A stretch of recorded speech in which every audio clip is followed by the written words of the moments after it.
መስፍን የገሊላ ወንድም እንደሆነ አልነገርከኝም። መላኩና ቤተሰቡ በሙሉ አደጋ ላይ ወድቆ ነበር። ምታማሽን ችግር አልነበረው። ምን? አንቺም እንደነሱ ነው የምታስቢው ማለት ነው? አምላክ የዘጋቢነት ተሰጥቶ ሰጥተዋል። በትምህርት ቤት ጊዜን ባታሳልፍ ነው የሚሻለው። አንቺና ሉል ባታምኑብኝም ጋሽ መላኩና ሳሮን በእኔ ማመናቸው ይበቃል። ሳሮን ቴዲ ውድድሩን ያሸንፋል ብዬ ከማስብ አያቴ ማራቶን ተወዳድሮ አንደኛ ቃል ብዬ ባስብ ይቀለኛል። ቴዲ ለመጉዳት መሞክር ነው የሚመስል። አላውቅም፣ ግን በቃ እየሄድሽበት ያለው መንገድ ልክ አይደለም። መስፍን እያንዳንዱ እርምጃችንን እንደሚከታተልን እያወቅሽ ለደንበኛ ቃል ትገቢያለሽ? ደሊና ዝም ብዬ በባዶ ሜዳ ቃል ምገባ ይመስልሻል?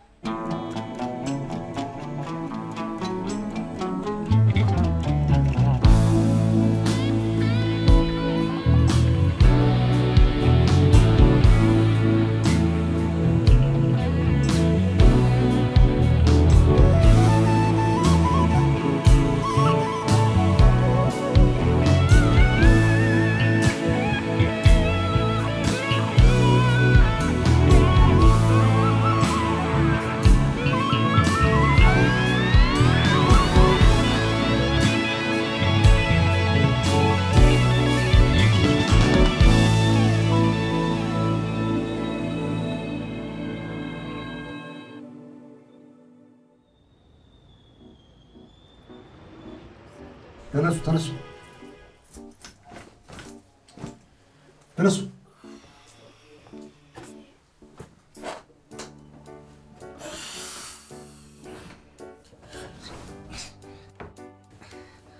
አላባ ምን አይነት ነው የምትተኛው? አንዴ እኔ ነጋ ሲል እኮ ነው የተኛው። የት ነው የምትተኛው? ሌሊቱን ሙሉ ስታጠናደራችሁት እኮ ለውድድር ለማዘጋጀት ነው።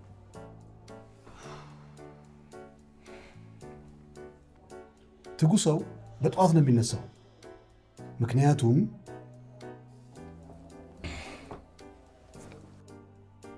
ምክንያቱም ህይወት ውድድር ስለሆነች። አዎ መተኛት ለማንም አልጠቀምም። በላውን ልብሳችሁን ልበሱና አትውጡ።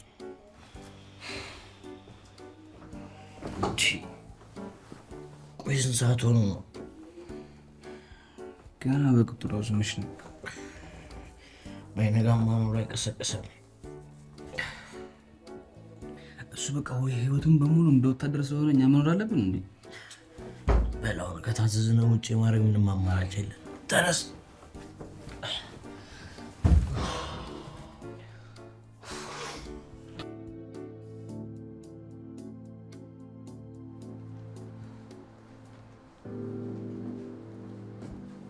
ደህና አደርክ አባ?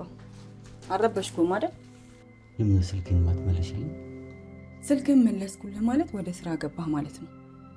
ለዛ ደግሞ መዳን አለብህ። በቂ ረፍት እስካላደረግክ ድረስ አልመልስልህም። ይቅርታ አባ። አንቺና ሰለሞን ትብብራችን አቁሙና የምላችሁን ነገር ብቻ አድርጉ። ትሰሚኛለሽ?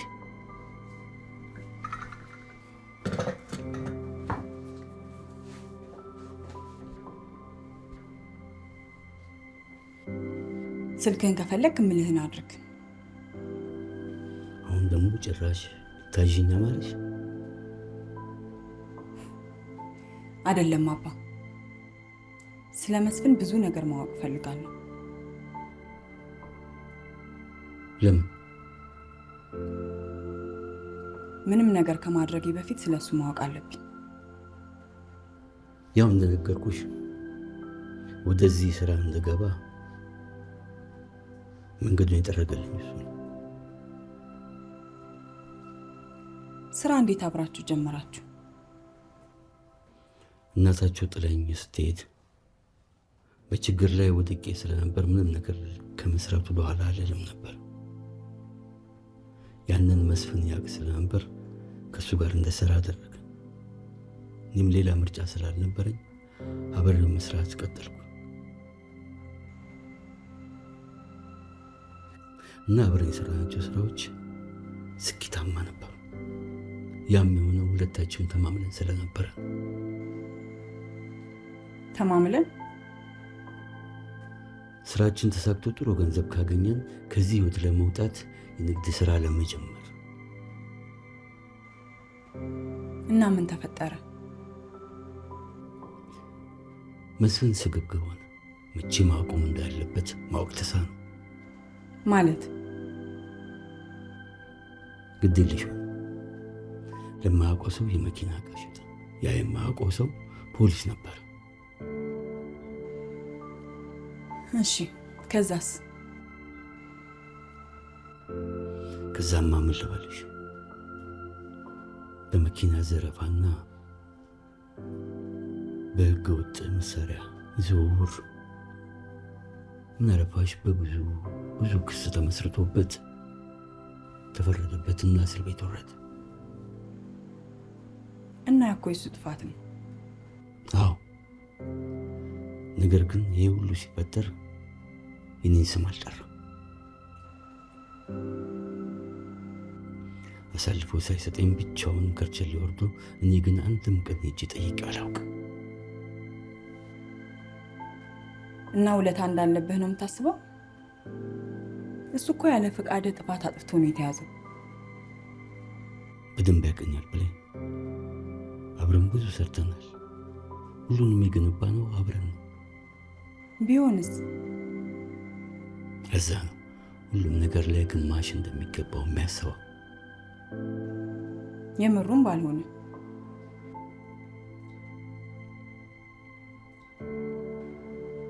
ስምህን ባለማንሳቱ ልናመሰግነው ይገባል። ግን እኛ የሱ ዕዳ የለብንም። በራሱ ጥፋት ነው የታሰረው።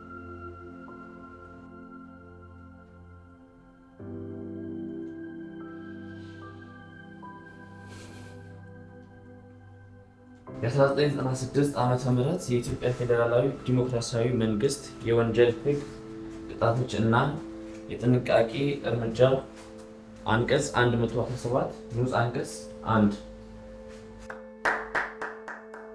ዋና ሰው ግን መረጃዎችን ከየት ነው የምታገኛቸው? አንብቢ ሜላት። በተጨማሪም ከኢንተርኔት ላይ ፈልገሽ የምታውቂው ነገር አይኖርም።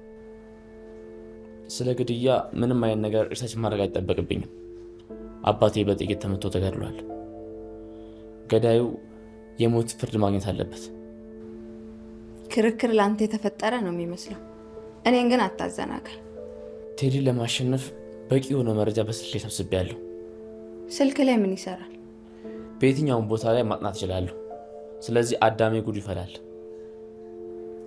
ጎበዝ ያልሆኑ ተማሪዎችን ሞራል ለመንካት የምታጠና ከሆነ ጥሩ ሰው አይደለህም። ከኔ ጋር እንዳይጋጭ ነግሬው ነበር።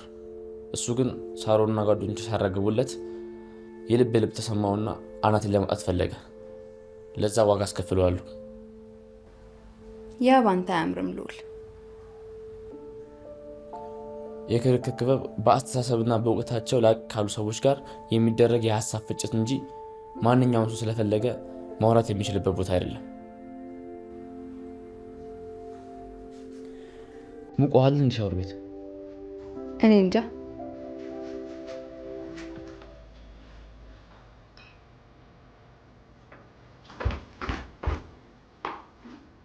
ምን እያደረግሽ ነው?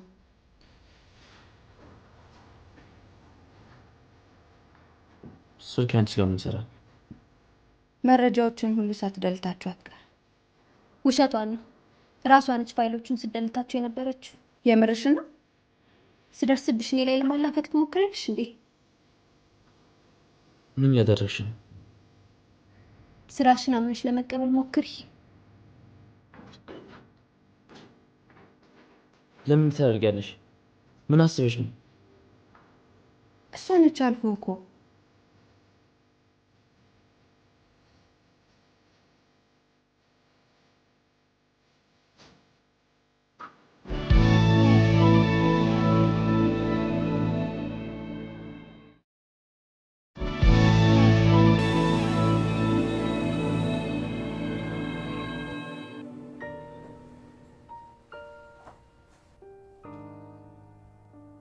ምን እያደረግሽ ነው?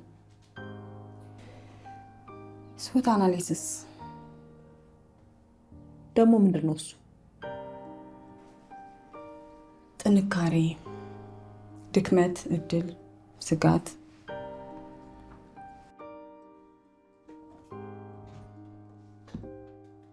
ላትረጁ ትችያለሽ፣ ግን ለእቅዳችን ጠቃሚ እንደሆነ አውቃለሁ።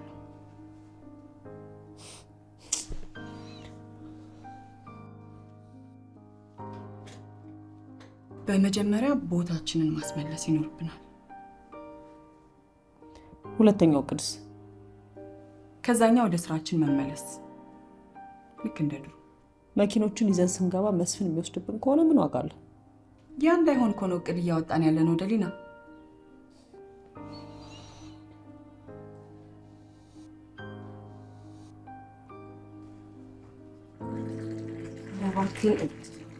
ኧረ እባክህን ሲኒውን ያዝና በእጅ ቅዳ።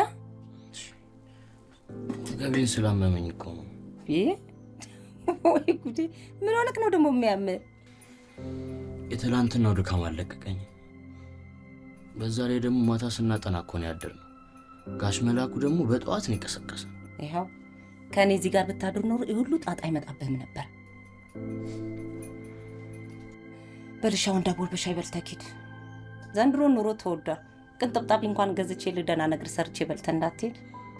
ቅንጥብጣቢውን እኮ ከታትፈው ጋዝ ላይ ብሎ ስለሚሸጡት ነው።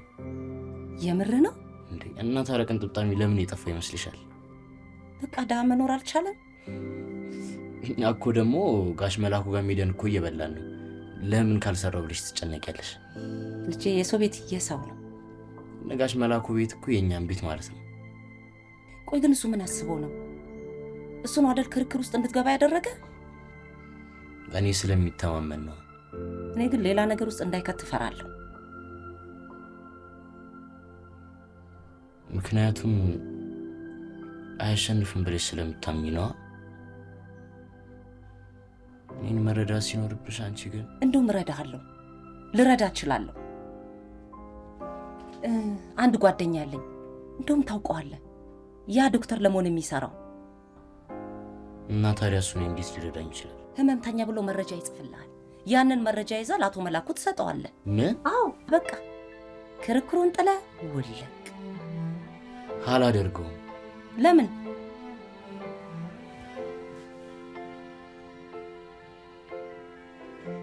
ምን ነው ጥርስ በጥርስ ሆንክ?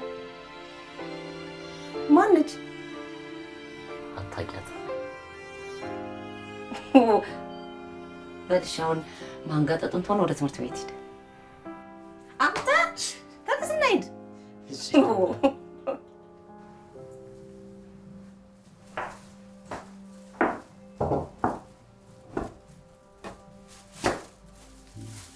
ሰላም ጋሼ። ቤቲ ፍሩት መሸጫ ሱቅ ሳይሆን በፊት ቶሎ ወደ ስራ መግባት አለብን። እስክታገግም ድረስ የግድ ማረፍ አለብህ።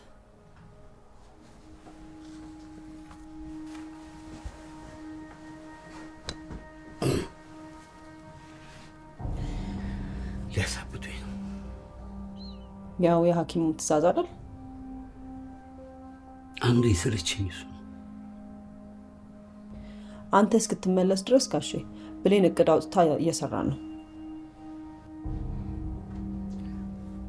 ስልኩን ስትመልስልኝ ብዙ መልእክት ነው ያገኘሁት። ደንበኞቻችን በጣም እየተበሳጩ ነው።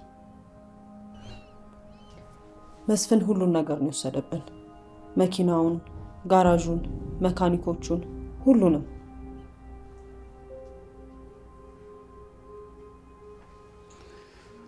ከኛ ጎን ሆኖ የረዳው ሰው ሳይኖር ብቻውን ማድረግ አይችልም። ማን ሊረዳው ይችላል? ይህም ጥያቄ እሱ ነው። የተፈጠረውን ነገር ለማስተካከል ከብሌን ጋር ተፍተፍ እያልን ነው። ግን ደግሞ ያላንተ ምንም አይሆንም።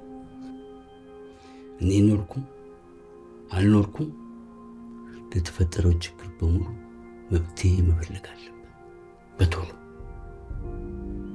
እሺ ጋሽ።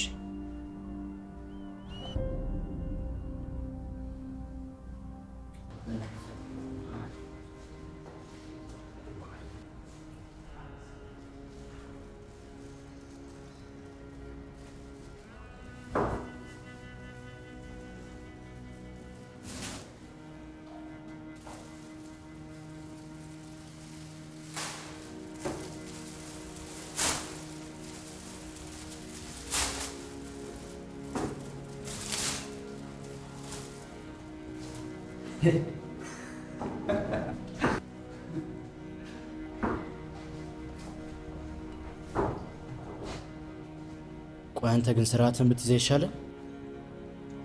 ምን ነው ፈራህ እንዴ?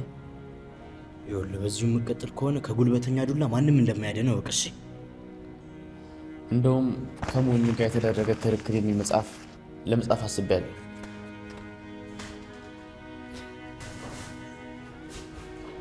ልዑል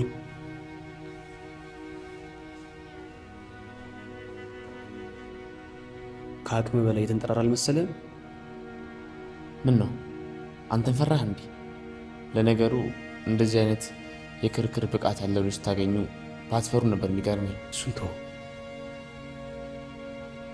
ግን ስማ፣ ለቴዲ ክብር ይኖረው እሺ። ቴዲን ካሸነፍኩ በኋላ ቀጣይ ተፋላሚ የምትሆነው አንተ ነህ። ለዛ ራስን አዘጋጅ። ያኔ አንተን ያድርገኝ።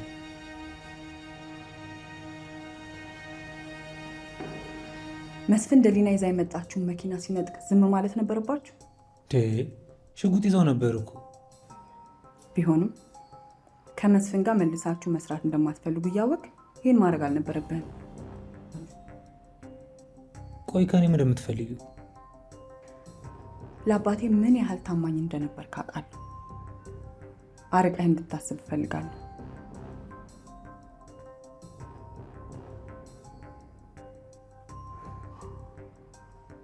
የኛ አይንና ጆሮ እንድትሆን እፈልጋለሁ። እንደ ድሮ ያለምንም ችግር መስራት ከፈለግ ከኛ ውጭ አማራጭ ያለ አይመስለኝም።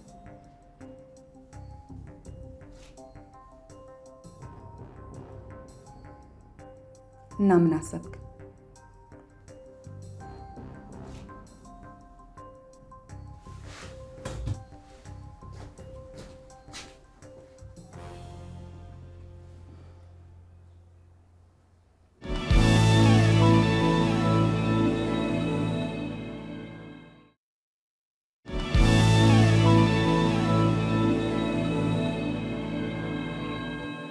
ሁለታችሁም ሀሳባችሁን እንድትሰበስቡ እፈልጋለሁ። ምክንያቱም እቅድ የምናወጣበት ጊዜ ነው። ቴዲ ዝግጁ ነህ? አዎ። ታዲያ ምንድነው ፊትን የጣልከው? ሰሞኑን የነበረን ሞራል እንፈልጋለን። አንተስ ምን አጋጥሞ ነው ፊትን የጣልከው? እባክሽ ወንድምሽ አናዶኝ ነው። የሰራውን ሰምቻለሁ። ይሄ ለሱ አዲስ አይደለም። ቴዲ ላይ ተነስቶበታል።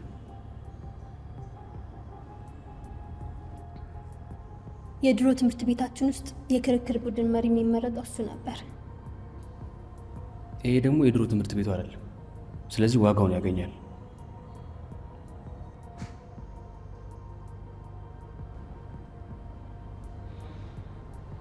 ምን ነው ቴዲ ፈዘስክ? ፎከስ አድርግ እንጂ። ቴዲ ስለ ወንጀልና ቅጣት ምን ያህል ታውቃለህ? ድሮ ፖሊስና ህብረተሰብ ላይ ነበር።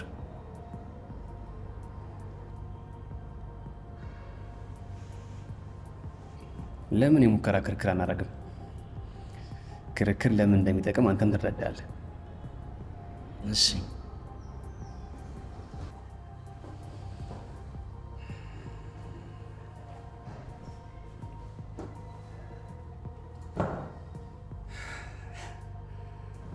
እሺ የተባበሩት መንግስታት በሴቶች ጥቃት ላይ ባለፈው መረጃ ባወጣው መሰረት 28% የሚደርሱ ሴት ኢትዮጵያውያን በህይወት ዘመናቸው ይደፈራሉ። ይህም ዳታ የተሰበሰበው ሪፖርት ካደረጉ ሴቶች ሲሆን ሪፖርት ያላደረጉት ደግሞ ቢደመሩ ከ50 በላይ እንደሚሆኑ ይገልጻል። ስለዚህ በዚህ መጠን ያስገድዶ መድፈር የጨመረው የሞት ፍርድ ባለመኖሩ ይመስለኛል። አልስማማም። 50% ያልኩ የተረጋገጠ መረጃ አይደለም።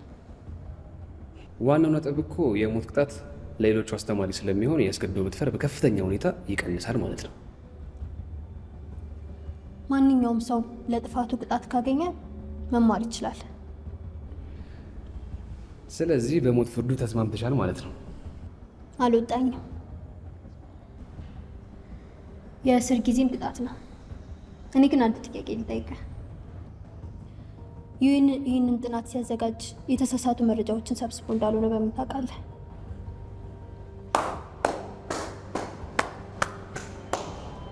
ሳሮን የነሳቸው ሀሳብ ትክክለኛ ነው። ልክ ላለመሆኗ ምን ማረጋገጫ አለ? ሁልጊዜ እውነታውን ለማረጋገጥ ከመረጃ ጋር መያዝ ያስፈልጋል። ቴዲ፣ በአንተ ላይ ሙሉ እምነት አለኝ። የመጀመሪያው ግጥሚያ ከሜላት ጋር ነው። ከዛ በፊት ግን የምትናገረው ነው።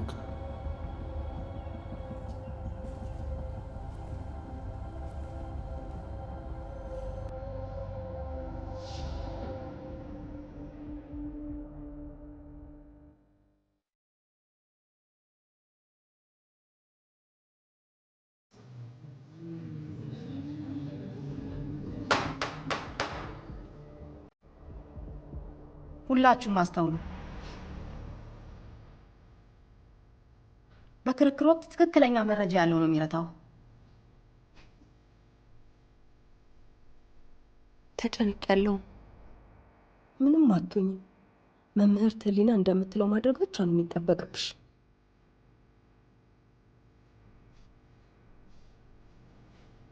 ሰዓት ደርሷል። በትምህርት ቤቶች እድገትና በትምህርት ጥራት ላይ ክርክራችሁን ትጀምራላችሁ። ምስጋና መላኩ፣ ተራው ያንተ ነው።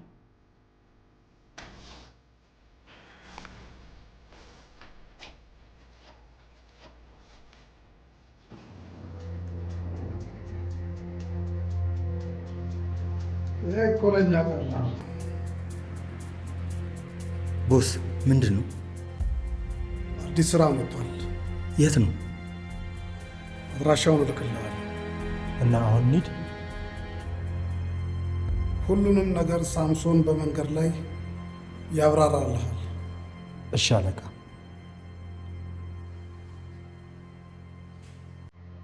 የትምህርት ቤቶች ቁጥር መብዛት የትምህርት ጥራቱ ላይ ያን ያህል ለውጥ ያመጣል ብዬ አላስብም። አመሰግናለሁ።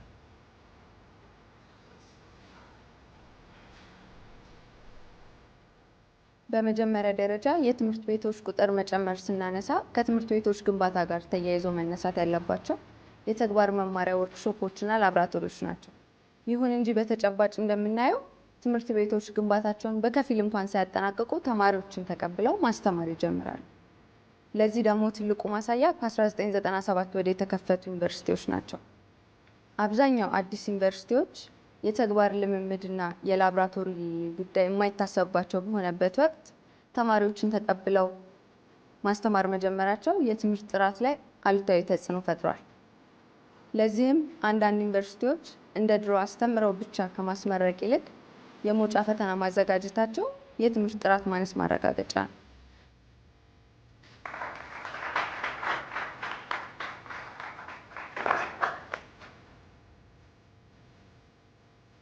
እቺ ልጅ አጎቴ ልጅ ነች። ማሸነፍ ደማችን ውስጥ ያለ። በዚህ ውድድር ሜላት ሰለሞን አሸናፊ ሆናለች።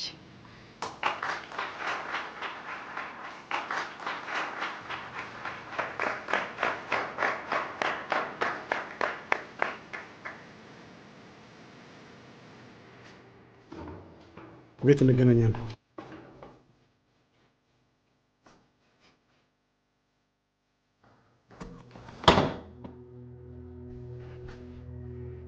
ልጎዳሽ አልፈልግም። ምን እያደረግክ እንደሆነ ታውቀዋል?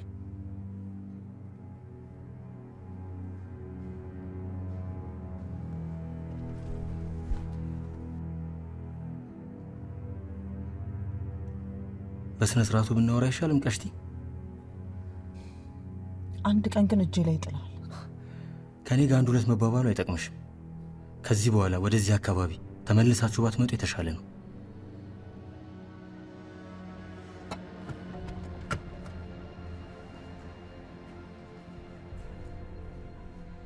እመነኝ፣ አንድ ቀን ግን እጄ ላይ ይጥላል። ያኔ እኔን ያርገኝ።